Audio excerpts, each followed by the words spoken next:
حضرت ابو ہریرہ رضی اللہ عنہ فرماتے ہیں کہ رسول اللہ نے فرمایا کہ بنی اسرائیل میں 2 آدمی تھے جو باہم مقابلہ کیا کرتے تھے۔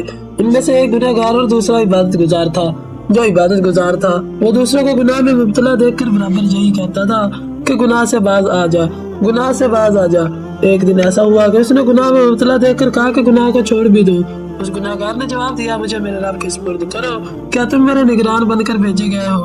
اس نے کہا کہ خدا کی قسم اللہ تیری مغفرت نہیں کریں گے۔ اس نے کہا کہ اللہ تجھے جنت میں داخل نہیں کریں گے۔ ان دونوں کی موت کا وقت آیا، دونوں کی ارواح قبض کر لی گئی، پھر ان کو رب العالمین کی بارگاہ میں پیش کر دیا گیا۔ اللہ تعالیٰ نے عبادت گزار آدمی سے فرمایا، کیا تم میرے حکم کو جانتا تھا؟ یا فرمایا، کیا میرے اختیارات کے سلسلے میں تجھے کوئی قدرت حاصل تھی؟ تو گنہگار شخص سے فرمایا کہ تم میری رحمت کے طفیل جنت میں داخل ہو جاؤ، اور دوسرے کے لیے فرمایا کہ اس کو دوزخ میں لے جاؤ۔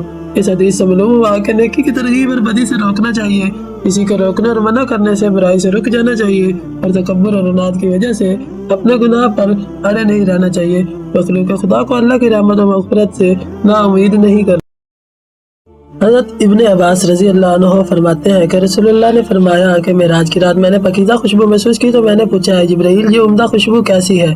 جبرائیل علیہ السلام نے فرمایا کہ یہ خوشبو اصل میں فرعون کی بیٹی کی اس خادمہ اور اس کی اولاد کی ہے جو اس کی بیٹی کا کنگا کیا کرتی تھی۔ میں نے اس کا حال پوچھا تو جبرائیل علیہ السلام نے فرمایا کہ ایک دن وہ بیٹی فرعون کی بیٹی کی کنگا کر رہی تھی، اس کے ہاتھ سے اچانک کنگا گر گیا اور اس نے کہا بسم اللہ۔ فرعون کی بیٹی نے کہا یہ مراد میرا باپ ہے۔ اس نے کہا نہیں، بلکہ وہ اللہ جو میرا بھی ہے اور تیرا بھی، بلکہ تیرے باپ کا بھی رب ہے۔ فرعون کی بیٹی نے کہا کہ میرے باپ کے سوا بھی تیرا کوئی رب ہے؟ اس نے کہا کہ ہاں۔ اس نے کہا کہ میں یہ بات اپنے باپ کو بتاؤں گی۔ اس نے کہا ٹھیک ہے، جاؤ بتا دو۔ چنانچہ فرعون کی بیٹی نے اپنے باپ کو ساری بات سنا دی۔ فرعون نے اس کو بلایا اور پوچھا کہ اپنا عورت، کیا تیرے میرا سوا بھی کوئی رب ہے؟ اس نے کہا ہاں، میرا رب اللہ تعالیٰ ہے اور وہ تیرا بھی ہے۔ فرعون نے پتل کی بنی ہوئی ایک گائے لانے کا حکم دیا، چنانچہ وہ لائی گئی، اس میں پانی ڈال کر خوب گرم کیا گیا، پھر اس خادمہ کے بچوں کو ایک ایک کر کے اس میں ڈالا جانے لگا۔ خادمہ نے کہا میری یہ خواہش ہے۔ فرعون نے کہا تیری کیا خواہش ہے؟ اس نے کہا میری یہ خواہش ہے کہ میری اور میرے بچوں کی ہڈیوں کو ایک ایک کپڑے میں ڈال کر ایک ساتھ دفن کر دیا جائے۔ فرعون نے کہا ٹھیک ہے، تیری یہ آرزو پوری کر دی جائے گی۔ چنانچہ اس کے بچوں کو گائے کے اندر برابر ڈالا جاتا رہا، یہاں تک کہ اس کے شیر خوار بچے کی نوبت آئی تو ماں اس کی وجہ سے بے ہمت ہونے لگی۔ تو بچہ کہنے لگا اے ماں، مجھے بھی ڈال دو، کیونکہ دنیا کا عذاب آخرت کے عذاب کے مقابلے میں بہت ہلکا ہے۔ جب فتنہ اور آزمائش کا دور ہو تو صبر اور ثابت قدمی دکھانی چاہیے، بدلہ عمل کی جنس میں سے ہے۔